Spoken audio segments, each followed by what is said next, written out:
जगह 4 ही बजे पेवर दूध की चाय लेके पहुंच जाए। पिताजी शुद्ध पेवर दूध की चाय है, अपने हाथों से बनती है। और इतने में छोटी वाली पहुंच जाए। अब पूछिए, सोचिए क्या सेवा हुई। छोटी वाली कहे, सुनो पिताजी, सबसे छोटी बहू है, मेरा धर्म है आपकी सेवा करना, कि सबसे छोटी हूँ, सबसे छोटी का सेवा करने का ज्यादा ही धर्म है। बड़ी वाली कहती है, आहा मैं सबसे बड़ी हूँ, सास ससुर की सेवा मैं करूँ। अभी तक कोई करने को तैयार नहीं था, पर जब से महाराज घर में बक्सा आया, बॉक्स आया, सो महाराज चारों में ऐसा कंपटीशन हुआ सेवा करने का कि सेवा के लिए लड़ने लगे।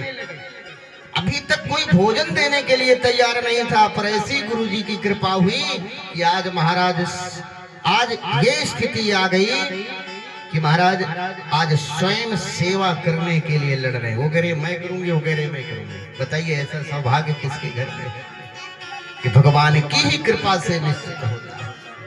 जब भगवान की कृपा हो जाती है, प्रभु की कृपा हो जाती है, तभी ये कार्य सिद्ध होता है। बताइए ऐसी कहीं है कि दोनों बहुएं लड़ेगी, आज माँ सासू माँ को मैं पैर दबाऊंगी, मैं पैर दबाऊंगी, ऐसा कहीं हुआ? और आज सेठ जी के पास वो स्थिति है। चारों बहुओं में ये कंपटीशन लगा पड़ा है कि मैं सेवा करूंगी। किस लिए? सिर्फ लालच। मन में एक विचार बैठा है, लालच बैठा। अब किसकी कृपा से? गुरु जी की कृपा से। अच्छा गुरु जी ना आते तो क्या होता? और आज ऐसी सेठ जी की सेवा हुई कि महाराज जहां 4 साल जीना था, तहां 10 साल जीना। प्रेम से बोलो जोर से, राधे राधे राधे। अजात शत्रुआ शांता साधवा साधु भूषण। संत ने ऐसा उपाय बता दिया कि महाराज आज सब कुछ परिवर्तित हो गया, सिर्फ प्रभु जी की कृपा से। जहां 4 साल जीना था, 8 साल जी गए, सिर्फ गुरु जी की बदौलत। इसलिए माताएं, आपसे भी निवेदन है कि कुछ करो या ना करो, पर एक बक्सा जरूर अभी से बना कर रखना। ये मत चक्कर में रहना कि सब आराम से सेवा करेंगे। हमने बहुतों को देखा है, हाथ पैर काम करना बंद हुए नहीं कि महाराज सब कुछ समाप्त। 4 रोटी 2 रोटी मिलेंगी तो 4 बातें मिलेंगी।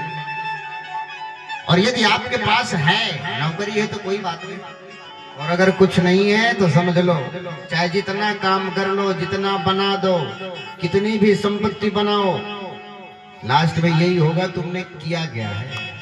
पड़ोसी को नहीं देख रहे हो कितनी उन्नति कर गए। इसलिए महाराज ये भी निवेदन है, कुछ ना है तो एक काम कर जरूर करना, एक बक्सा में ताला जरूर लगा के रखना और गले में चाबी बांध के रखना। बहू के दिमाग में खटकता रहेगा, बुढ़िया के पास माल है।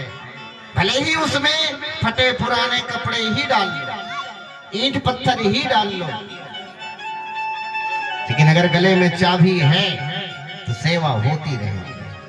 अन्यथा महाराज बड़ा मुश्किल है, क्योंकि स्वार्थ की दुनिया है। स्वार्थ लाग कर ये निवेदन है। यदि गले में चाबी पड़ी है और बहू के सामने बक्सा खोलना भी, क्योंकि देख लिया कि इसमें ईंट ही पत्थर है, तो महाराज अरे बेकार है। एकांत में खोलना, बहू आए तो तुरंत बंद कर देना, और जैसे ही बंद होगी तो उसके दिमाग में खटकता रहेगा। रात्र में चाबी उतारने की भी कोशिश की जा सकती है क्या इसके पास, तो बड़ी सावधानी बरतनी पड़ेगी। लेकिन ये 100% है कि महाराज सेवा जरूर है। इसलिए महाराज जहां पर अगर भगवान गुरु की कृपा हो जाती है तो समस्त कष्टों से निवारण मिल जाता है। इसलिए गुरु जीवन में ऐसा बनाए जो हमें अंधकार से निकालकर प्रकाश की ओर ले जाए। यदि सच्चा गुरु जीवन में मिल जाता है, क्योंकि हमारा ये शरीर खाली प्लाट है, सुंदर उपवन, सुंदर बाग, सुंदर पुष्प, वही लगाने का कार्य। इसलिए जब भी गुरु बनाए तो जान कर, पानी पिए छान कर, गुरु करे जान कर। ऐसे नहीं कि जैसे किए तैसे पा गए, ऐसे गुरु। और वैसे हम सनातनी हैं, गुरु जीवन में एक न एक, बिना गुरु के ज्ञान नहीं होता। कोई ना कोई गुरु अति आवश्यक है। इसलिए जिसको गुरु बनाए सोच समझ कर ही बनाए। गुरु को तलाशना पड़ता है, ढूंढो कौन गुरु बनाने लायक है। ऐसे नहीं कि जिसको चाहा उसी को बना लिया। पहले गुरु को तलाशो, वास्तव में गुरु बनाने योग्य है कि नहीं। सच्चा गुरु वही है जो हमें परमात्मा से मिलाए, उस प्रभु का चिंतन कराए। और आजकल ऐसे गुरु के चक्कर में मत रहे जो स्वयं अपने आप की ही पूजा करवाए। तो स्वयं एक पाखंडी है थी, पाखंडा, जो भगवान से ना मिलाए। जिस परमात्मा ने हमें सुंदर जन्म दिया, भगवान का चिंतन ना कराए, महाराज ऐसे व्यक्ति से दूर हो जाए। भगवान कहते हैं तुम मेरा चिंतन करो प्रेम से, मैं सारी चिंताओं का हरण कर लूंगा। पर महाराज वास्तव में कहाँ चिंतन में मन लगता है। जैसे ही बैठे तो घर की चिंता दबाने लगते, हे भगवान अभी तो ये पड़ा है वो। पर वास्तव में जब हम किसी के ऊपर निर्भर हो जाते हैं, भगवान से वास्तव में हमारा लगाव हो जाता है, भगवान का चिंतन करना प्रारंभ कर देते हैं, तो भगवान हमारी चिंता जरूर करते हैं। किसी के भरोसे हम हो गए तो वास्तव में प्रभु हमारी चिंता करते हैं। पर भरोसा ही नहीं है, हम स्वयं अपने भरोसे बैठे हैं, भगवान का कोई चिंतन नहीं हो रहा, स्वयं अपनी चिंता खाए जा रही है। तो भगवान भी समझ लेते हैं कि तुम अपनी चिंता कर रहे हो तो तुम ही करो। भाई छोटा सा बालक होता है ना, जब तक नादान होता है, अनजान होता है, तो माता पिता कितना केयर करते हैं, ख्याल करते हैं, बेटा है मेरा भी, इसको कुछ पता नहीं। पर जैसे ही समझ जाते हैं कि अब ये महाराज बड़ा हो गया, ये स्वयं अपनी चिंता करने लगा है, तो उनकी चिंता दूर हो जाती है, उनका चिंता से मुक्त हो जाते हैं। इसलिए हमारा धर्म है, भगवान कहते हैं तुम मेरा चिंतन करो, मैं तुम्हारी चिंता करने के लिए तैयार बैठा हूं। इसलिए आपसे भी निवेदन है, यदि प्रभु का चिंतन करते हैं तो भगवान हमारा चिंता करना प्रारंभ कर देते हैं, हमें सारी चिंताओं से मुक्त कर देते हैं। इसलिए उस परम पिता परमात्मा का चिंतन करें। बोलो बांके बिहारी लाल की। प्रभु का चिंतन होता है तो भारी प्रभु हमारी समस्त चिंताओं को मुक्त कर देते हैं, क्योंकि भगवान के भरोसे हो गए। और वास्तव में जब भगवान के भरोसे हो जाते हैं तो शांति मन को मिल जाती है। न जाने कौन से गुण पर दया निधि रिझ जाते हैं, नहीं स्वीकार करते हैं निमंत्रण नृप दुर्योधन का। विदुर के घर वो जा करके भोग छिलकों का लगाते हैं। भगवान बड़े प्रेमी हैं, भगवान को सिर्फ प्रेम से ही जीता जा सकता है। और भगवान मात्र प्रेम के ही पुजारी हैं हमारे गोपाल जी।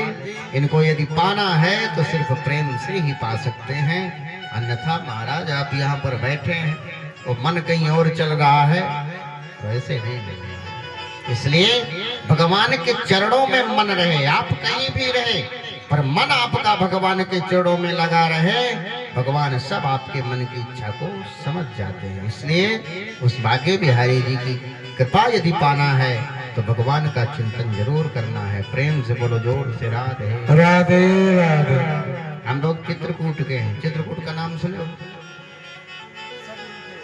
कि चित्रकूट चिंता हरण रहे रहे अवधि नरे, कि जा पे विपदा पड़ते हैं ते आवत यही दे। चित्रकूट चिंता, चित्रकूट कामदगिरी, कामना को सिद्ध करने वाले, चिंता को हरने वाले ऐसे देव हैं। चित्रकूट चिंता हरण, वहां पर जाने मात्र से ही सारी चिंताओं से व्यक्ति मुक्त हो जाता है। सारी चिंताएं जो आप यहाँ पर चिंता लिए बैठे हैं ना, समस्त चिंताओं पर मिले कहाँ मौका जाने का। समस्त चिंताओं से व्यक्ति मुक्त हो जाता है। जहां पर सती अनुसुईया जैसी जो ब्रह्मा विष्णु महेश को महाराज 6 माह का बालक बना दिया, बताइए ऐसी आदि शक्तियां जो वहां पर निवास करती है। सब पावन स्थान चित्रकूट, कि चित्रकूट के घाट में भई संतन की भीड़, तुलसीदास चंदन घसे तिलक दे तेरा रघुवीर। कहीं आइएगा चित्रकूट, अगर भगवान मौका दे तो चित्रकूट में जरूर आए, हमारे महाराज जी से संपर्क करें। कि दुनिया में झूठ अनेकों हैं, पर जटा जोट समझोट नहीं। कि दुनिया में लूट अनेकों हैं, पर राम नाम समलोट नहीं।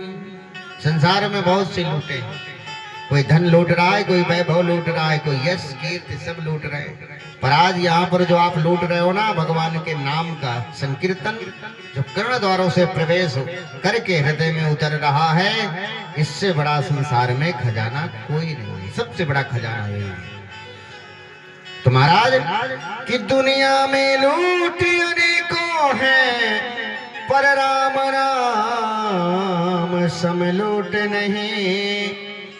कि दुनिया में फूट अनेकों हैं, पर भाई भाई सम फूट नहीं। पड़ोसी पड़ोसी की अगर दुश्मनी हो जाए तो चल जाता है, पर महाराज भाई भाई के हृदय में यदि फूट पैदा हो गई तो सब बर्बाद हो जाता है, दूसरा तीसरा उसका फायदा नहीं जाता है। इसलिए दुनिया में कूट अनेकों हैं, पर चित्रकूट समकूट नहीं। आज दुनिया में झूठ अनेकों हैं, पर जटा जोट समझोट नहीं। जो जटाएं बाबा भोलेनाथ की हैं, ऐसी जटा कभी नहीं मिलेगी। पर महाराज दुनिया में कूट अनेकों, बहुत से धार्मिक स्थल है, पवित्र स्थान है, पर चित्रकूट समकूट नहीं। क्योंकि चित्रकूट चिंता हरण, सारी चिंताओं से मुक्त हो जाता है व्यक्ति एक बार वहां दर्शन करने से। बोलो चित्रकूट धाम की, उसी चित्रकूट धाम से हम लोग, आप भी कहीं मौका मिले तो आइएगा। बड़ा पावन स्थान है, सुंदर कामदगिरी के दर्शन है, और ऐसी कामना को सिद्ध करने वाले, इसलिए उनका नाम कामदगिरी पड़ा। जो समस्त कामनाओं, जो भी कामना लेकर व्यक्ति वहां जाता है, समस्त कामनाओं को कामदगिरी महाराज पूर्ण कर देते हैं। 12 वर्ष हमारे राम जी रहे, साधारण है। कोई स्थान पर क्यों ज्यादा रहेगा? जो स्थान पावन होगा, पवित्र होगा, अच्छा रहेगा, तभी तो वहां लोग थोड़ा सा कोशिश करेंगे कि रुक जाए। तो वहीं से हम भी हैं, हमारे महाराज जी भी चित्रकूट से। तो धन्य है कि देखिए इतनी दूर से चलकर आपके गांव में आए सब लोग। यहाँ से कम 800-900 किलोमीटर दूर, और आप बताइए इतनी दूर से घर से चलकर यहाँ पर आने में बड़े सोच विचार में पड़े रहते हैं कि जब पड़ोसन जाएगी तब जाऊंगी, अभी निकली नहीं। देखते रहते हैं ना पड़ोसी को, ये जाए तो मैं भी निकलूं, ये जाए तो मैं भी निकलूं, एक दूसरे का सहारा बड़ा रहता है। पर जब जैसे ही फिर निकलने लगते हैं तो मन करता है अपना। भगवान की ये कथाएं हैं, इसमें समय से जरूर आना चाहिए और भगवान की कथाओं को श्रवण करना चाहिए। प्रेम से बोलिए जोर से राधे राधे राधे। कहते हैं देखिए भगवान की अनंत कथाएं हैं, और प्रभु की कथा सारी व्यथाओं से मुक्त कर देते हैं। यदि मन लगाकर भगवान की कथा को सुनते हैं तो समस्त व्यथाओं को, जो व्यथाएं जीवन में होती हैं, उन व्यथाओं को मुक्त कर देती हैं। और इन कथाओं का तात्पर्य ये नहीं कि आए और 2 घंटे 3 घंटे बैठ कर सुने। जब तक जीवन में नहीं उतारोगे, कुछ इनसे सीख नहीं लोगे, तो हजारों कथाएं सुन लो, कोई परिवर्तन नहीं, कुछ नहीं मिलने वाला। एक वृंदावन की ग्वालिन थी, नित्य दधी बेचने जाती थी, और एक दिन दधी बेचने गई, तुम्हारा कथा चल रही थी, पीछे बैठ गई बेचारी। पंडित जी सुना रहे थे, कि जो प्रभु के सहारे रहता है, भगवान का भजन करता है, वो भव सागर से पार हो जाता है। भव सागर क्या है? ये संसार है। इस संसार से ही हम आनंद से हमने जीवन काट लिया और प्रेम से यहाँ से विदा होकर चले गए, कोई कष्ट नहीं पाए, यही भव सागर को पार करना। और महाराज ये जीवन पाकर अगर जीवन में कष्ट ही कष्ट रहा तो बेकार ही नहीं है, क्या फायदा। प्रेम से बोलो जोर से, राधे राधे राधे।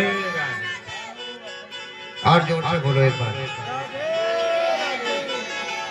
अभी आपको लगता है कि आवाज थोड़ा सा कम नहीं है? इतनी माताओं में बहुत कम है। थोड़ा सा एक बार जोर से बोलो। इतनी आवाज तो हमारे भैया जी निकाल लेते हैं, ताऊ जी। देख लो, जितनी आप लोग निकाल रही आवाज, इतनी तो हमारे ताऊ जी रोज डेली राधे राधे राधे करते रहते हैं। और वैसे भी राधे रानी आप ही हैं, आप ही का नाम लिया जा रहा है।